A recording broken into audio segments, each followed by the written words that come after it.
Всем привет. Hi everyone. I'm so happy to see you all here today that we have so many faces. Yeah, 1 year ago, after the last multi-marketing, Alex and I had a discussion and we were speaking about the academic track in our conference, and Dasha gave a very cool answer of what is the difference between the marketing industry and the world of academia. And I won't be asked this question, but I also have my own version of an answer. Just wanted to comment on what Dasha said. Unlike like hard sciences where innovations are happening in the labs and then somehow they trickle down into business, into industries, in marketing it's vice versa. In marketing, innovations are happening in business.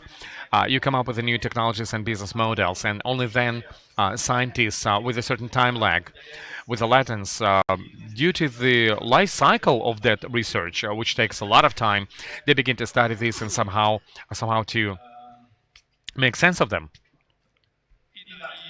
Yeah, and MIRO, no one bought. We simply changed our name. We changed our brand name. I want to share research which we have done for half a year with my colleagues from the US, from the Europe, and India.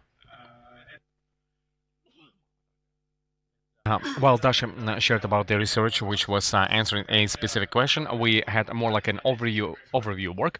We were trying to understand what is going on between marketing and the modern technologies, high tech, the digital technologies. Speaking about big data, a new methodology of the data analysis, AI. And I had written that this is the ivory tower perspective. As a matter of fact, I looked, we have like three people, 3 out of 5 have close relation to the business. This would also be like a mix of relations. This is a very half-baked work. We've only submitted it only at the end of October to a scientific journal. And I still have to just polish and upgrade my presentation. I would welcome any feedback. Now, that's about me. I came to the industry to Goznak. It's a perm printing factory. Quite interesting technologies. I was involved in the internal technologies, although it's not a market company, it's a state company. And I also defended my thesis, and I realized just how cool it would be. How just cool it would be to be in academia. And I moved to academia. I went to the higher school of economics, and initially I was involved in operations research. It's more like applied math, and eventually I migrated myself into marketing. And so back in 2018, I spent half a year in marketing research center in the U.S. in a Georgia University, and I also had been working with a company of out of cloud. Um, we were doing a number of marketing projects. We were doing analytics, and back then I realized that in marketing, it's much more interesting to be in marketing than in academia. I thought, hey, I have to go back into the industry. So I moved into the MIRO company. So I continued to teach and do my research in the Higher School of Economics along with my job. Now, why? There is an assumption that you will find this interesting. You may find this interesting, maybe even useful. And in our industry, sometimes we tackle very narrow tasks, and we do not have time. We do not have motivation to take a bird's eye view, take a big look, see a big picture of what's going on really. And secondly, I've seen some people who believe that, you know, you know, the company where I work, they say it's all bad. It's all bad with marketing, with the big data, and so. But I've met other people who are thinking, "Hey, we do very cool things. Nobody else does except us, and we're such a cool company." And I believe that my presentation will bring them together. And number three, based on what we have done, I'm going to share my perspective of what an analyst should do. I believe that this is also maybe of interest for anyone. So I would like to begin by saying, I would like to draw your attention that you and I are living in the fourth industrial revolution period. There was a main topic of the World Economic Forum back in 2016 in Davos. And one idea of this fourth industrial revolution is that technological changes which are happening today, they are impacting your business like in a huge way. It is not like we came up with a new engine And via technology, it came into a business field. Like people begin to do things based on this new engine, based new some kind of products, and these products begin to sell. And technology, no, the modern digital technologies by themselves are impacting or changing the landscape of the business. And there are three key aspects which specify this industrial revolution. It's this coverage, scope. Basically, it impacts everything which is happening right now. It's a speed, it's a dynamic of changes, and it's a systemic impact on a public processes. And a bright example here are the platforms like Uber or Airbnb, which from one side allow you, and it's a baby of this revolution, which from one side allows people to differently satisfy their needs and move markets, taxi markets or hotel markets. But on the other side, it allows people to realize themselves not as entrepreneurs,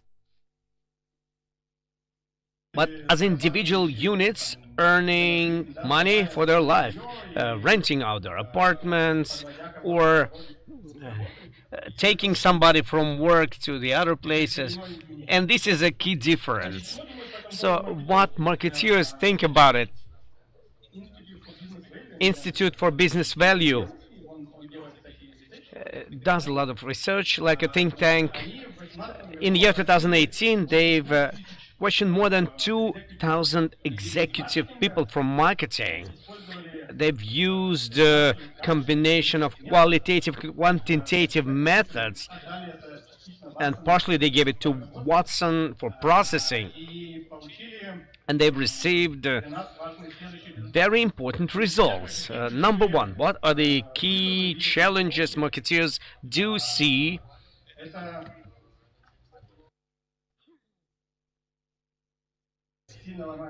Platforms, they break markets, and everything moves towards personification.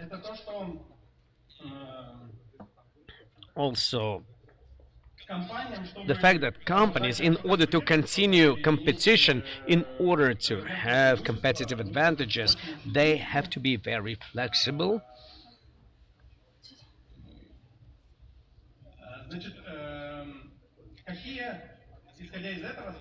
And what are the objectives that marketing directors have today in light of this? The first objective is unchangeable. You have to generate new revenue, new profits for the company. Another objective is a new one. You have to learn how to manage client experience, considering the fact that we have different touch points, a lot of channels and communications. Number three, it's a super new one. It's not that we just have to understand and improve it. We have to implement innovations. And number four, that we have to read how much it costs. And this is valid. And number five, what you need in a company, that you have to develop client-centric culture.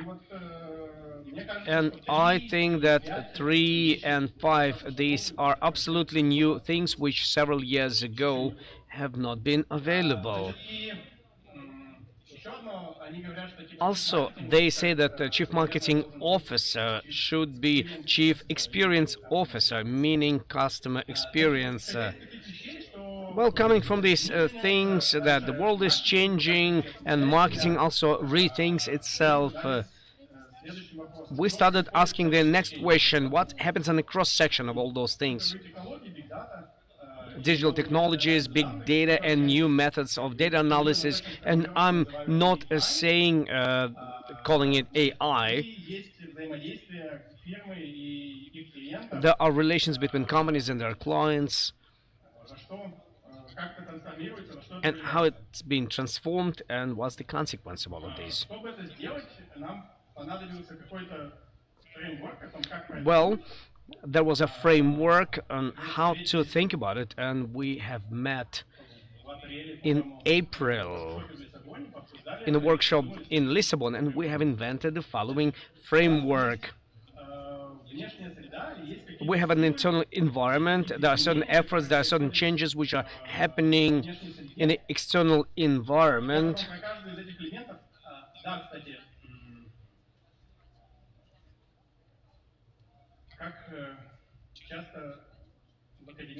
How often in academic presentations, and in the middle they have a lot of not really funny pieces, how can you painfully you can leave, eat, and return in 20 minutes and then figure out what was the end of this lecture.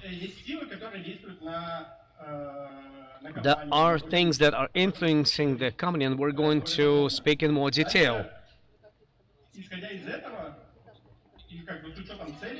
And considering the objectives of the company has to accumulate some resources and develop some important skills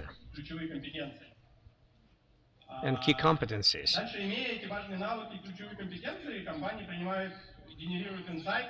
Companies generate insights, and on the basis of these insights they make decisions, and also these decisions influence two things. They influence some desirable results for the company. Also, they are influencing the consumers, because the companies are working with consumers and they are interrelated.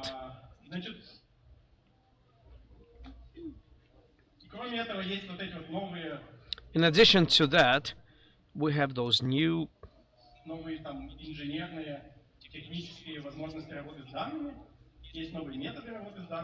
there are new methods of working with data, and they are determining these two interconnections and how insights are conformed into the results. And there's a big number of factors, moderating factors, factors which determine the strength of this interconnection between situation in the external environment and resources and key competencies of the company, which changes all these pictures. And having this framework, we decided to look at each of these blocks and how do they interrelate with each other. So the first one are forces, external forces. We look at this from inside of the company. Technological evolution, and we've been speaking about it. The first one, efficiency is growing. If you will have the presentation, almost everywhere at the bottom there are sources from which we take this information, and the sources, and under this slide you have to write a lot of things, and the list of this literature, we had 150 sources, and we have read 400, including academical articles and research.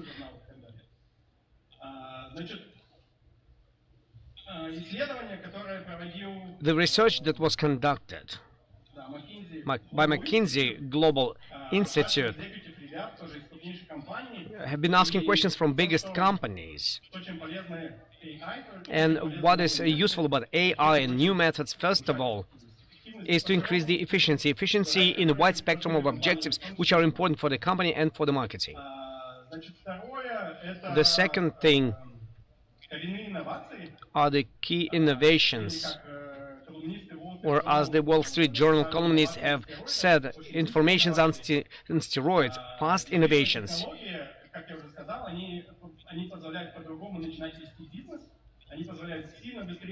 And they have told that you have to get a feedback, and this experimental framework, and as marketeers call it A/B tests, and economical people they call it field experiments, meaning that we can experiment and we in different audiences, and we can influence them and control well and see which result do we get. This is something that makes marketing more valid and more valid results. It reinforces the innovations. So the company has invented something new, have tested it, and understands that whether it's going to work or not. And yesterday. We've heard that in Avida they had 50 simultaneous tests, in Yandex several hundreds of them, in Uber and Facebook thousands, and we are sitting in different Facebooks, looks like it. And it improves the development of the product. The next thing is about how the technologies are penetrating into the industries. Drones are being developed for the military costs, then improvements in the area of microchips and software on the basis of AI technologies. It has led us to the situation that they are used in many cases, starting from security, from monitoring studies, agriculture.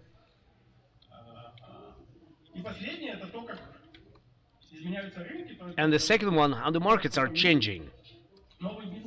New business models, they are leading us to the situation that both on the side of the demand and on the side of the supply, there are big changes. Starting with the fact that you have Uber, and I don't think I will go from the airport in another city calling the car from the machine, but ending up with taxi driver strikes in London and Paris. There are four key factors related to technologies which are moving the external environment for the company. The second thing are the companies which are switching into digital. Last year, in 2018-2019, the market of internet advertising is higher than traditional advertising market. Great money, big money. And more than 1 billion people are buying in the internet. It's approximately 40% from total internet users. Why is it happening? We changed the format of relations between companies and consumers.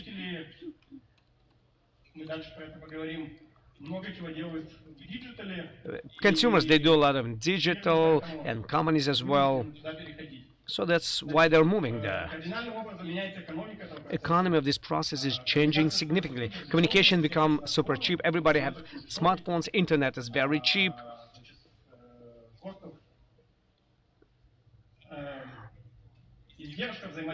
The cost of relations becomes very low.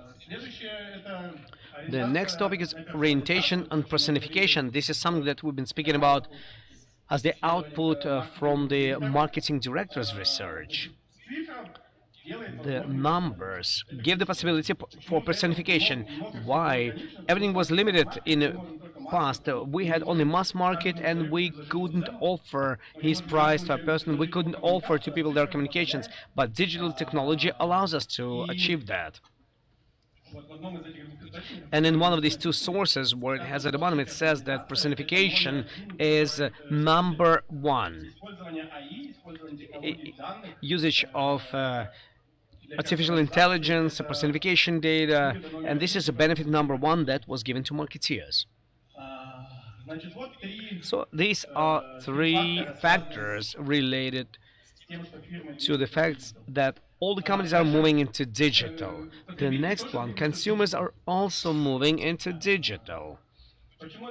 Why is it happening? First of all, they want to satisfy their needs, and digital allows them to do that. You search for something, you order it, and in the US you can get it in the same day from Amazon. In Russia you have to wait a little bit longer, but generally speaking it happens very fast. And what's interesting, in B2B same things are happening. This is Salesforce. Salesforce, perhaps you know, this is one of the biggest vendors of sales process automation, and they say that they have big segments in the process of relations with the clients, where clients expect two things. First, they expect that they will satisfy the need of the client, and the second one, that this need will be satisfied immediately. So social networks.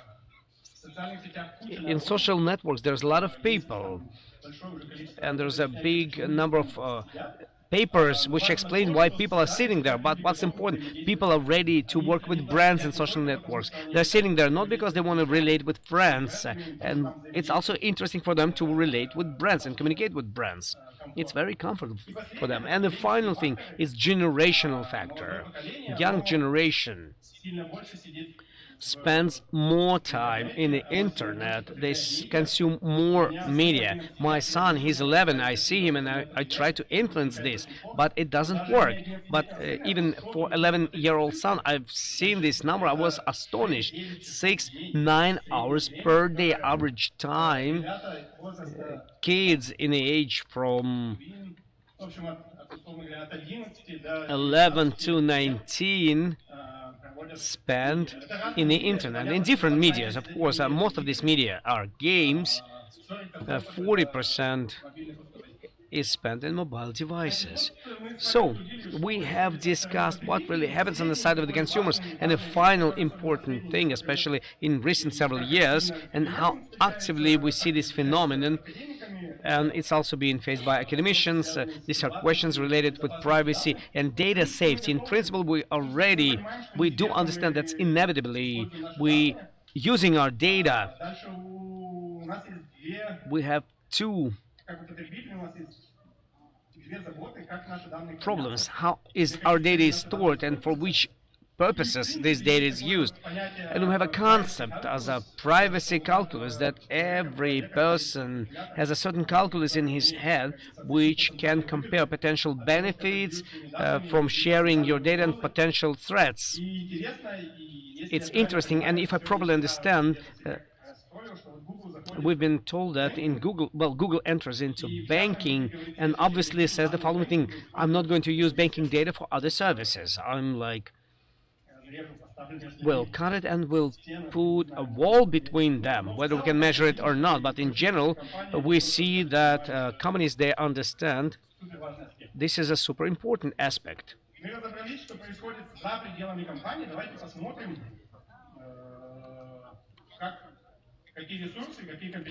Which competencies the company has to bring in reply to this? The thesis number one, which is nice to many of you.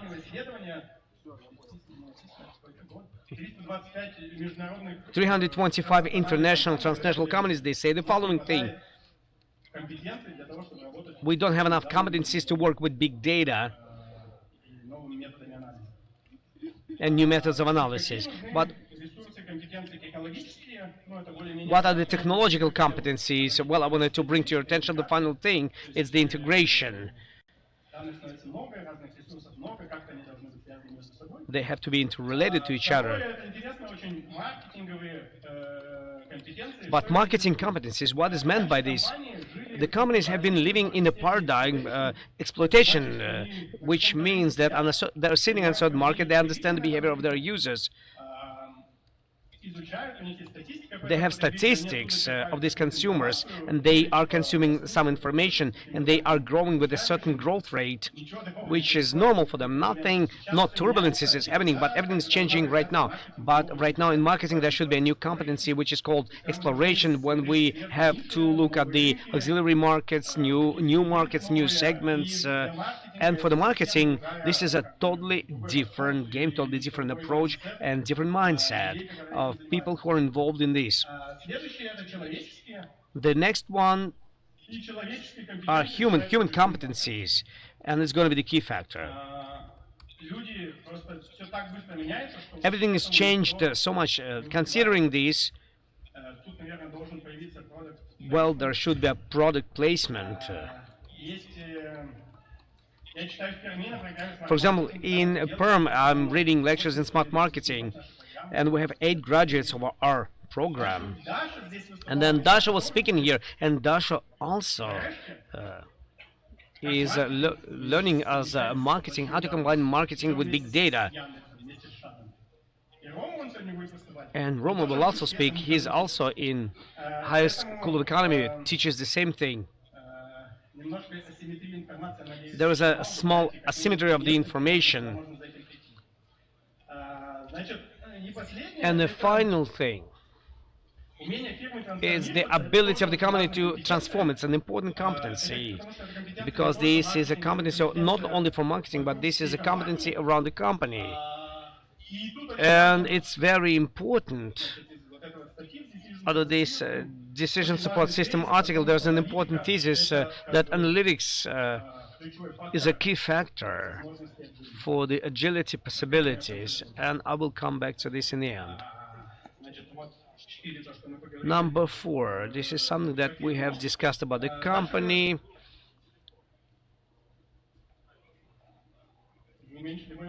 You have reduced my time. On the side of the consumers should be able to consume new technologies and accept new technologies. And from the side of resources, this is something that an external environment, something which usually is national, but right now it becomes more transnational. Okay, I will speed up in my presentation. As for the insights and solutions, which are the important trends? The first one is that we are able to collect information on the level of each client separately. In different industries, it's done differently. In insurance companies or air companies or banking companies, it was a long time ago. Right now, it's in retail, and all the industries are like that. It's super cool. It helps you to go to the new level of analysis, and most of the algorithms, AI algorithms, they cannot work with other data. The second thing is that we can make decisions in a real-time mode. For example, the user has done something, we have analyzed it, what he's done, and then we give him certain results, a more relevant proposal that is being given to him. The next thing is a connection with auxiliary technologies like VR, AR, recognition, video recognition, eye tracking, and other things. But you have to understand here that consumers very often have a lot of concerns about these particular things because they don't like to be tracked in an obvious way. As for the analytics driven, from the point of view of analysis method, there's a human assistance method when people make decisions in choosing the model, choosing the model parameters. Some obvious assessments are downloaded, and human independent as well, the second one. And their combination allows us to improve decisions. And a big concern here is about the fact that human independent, it's 100% automation.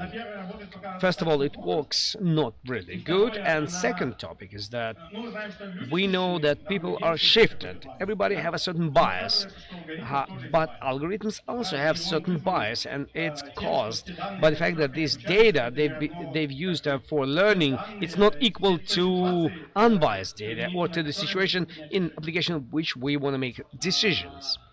So, let's speak quickly about how the value is being created. The value for the company is our confidence in the decisions and transparency.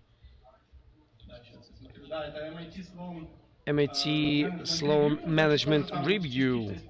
They partially used a top managers review and data-driven culture. It's a big value from everything and AI which comes to marketing. And the second thing is experimental evidence of our outcomes. We can be confident that it's like this. The second one is operational, process improvement, quality improvement, calculations, solutions, etc. And the final thing is the customer value, how much you earn on your clients. And big number of these methods are used, and there are certain models, and we have workshops of retention. But retention in these directions, you can find significant progress from the point of view of value creation for the company. And for the clients, we also create additional value. First thing, obviously, we have to take into consideration their preferences, their needs, and this is very cheap. And Dasha was telling you, this was one of the examples when we can cheaply have a valid research in order to make a decision so that consumers in result will be happy. The second thing is a customer experience. We can faster, in a convenient form, can receive important information and satisfy our needs. And number three, as a result of the first and the second, is a satisfaction. But as I've told you previously, in this sense, we have to take into consideration this privacy concern, which is important for the consumers. Then, after we have looked at all of this in a cross-section of the following moderational conditions, B2B, B2C, developed and developing markets, products versus services, etc. So, separately, we should look at data approaches, analytical approaches. Where do they play a key role? So, what do we know? We know the following thing.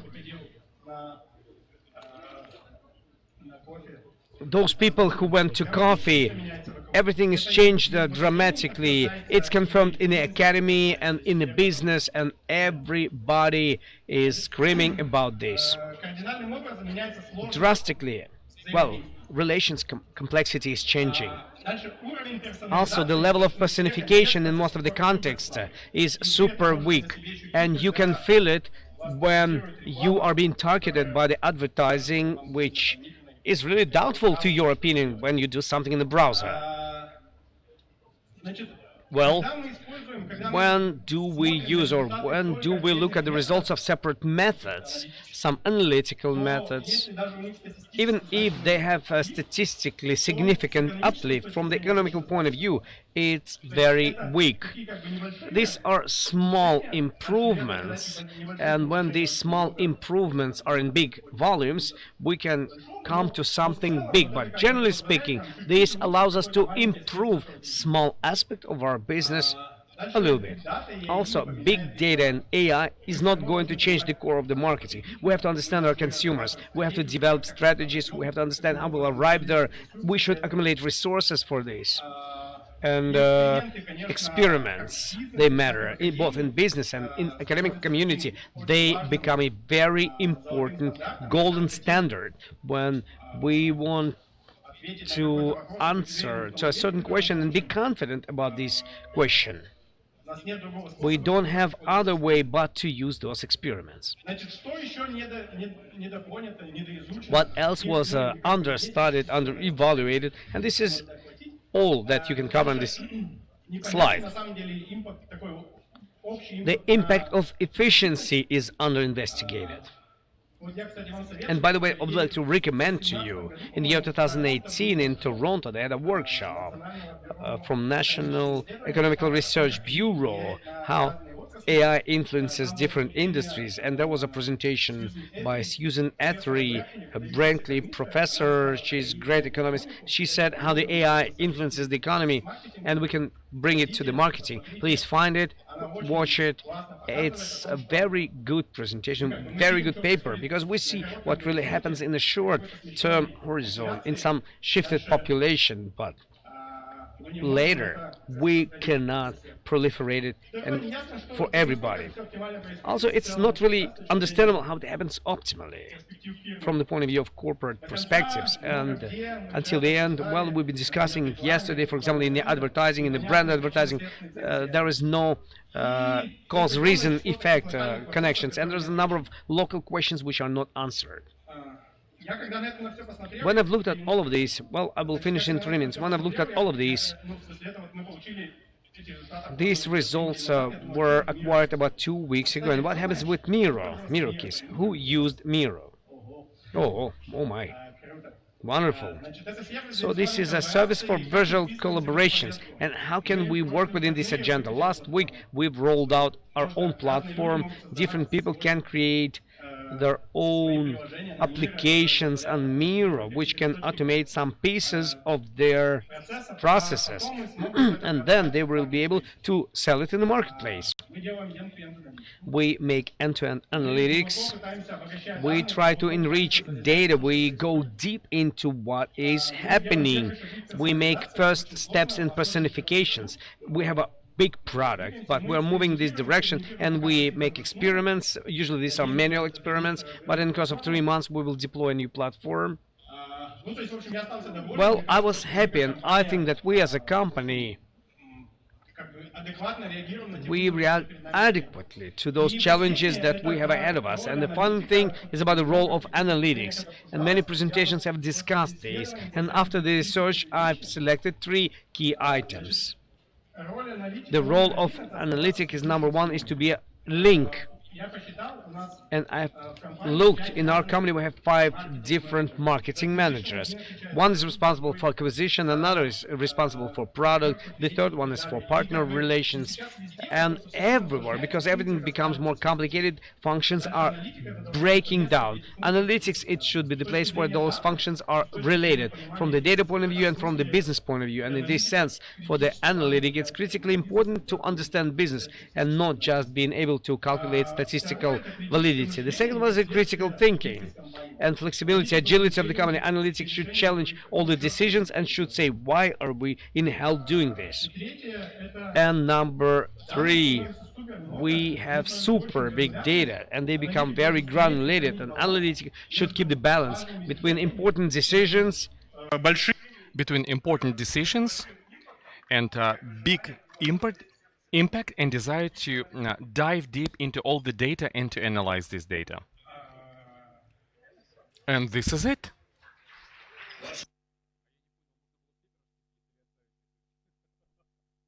It was Dmitry Potapov. Unfortunately, we do not have much time for Q&A. We don't have any time for Q&A. Well, but I'm sure that privately you would be able to talk with them and to ask all the questions in our multi-marketing team. We have such a nice gift. It's an alcohol to have the right continuation of the day. Thank you very much for your presentation.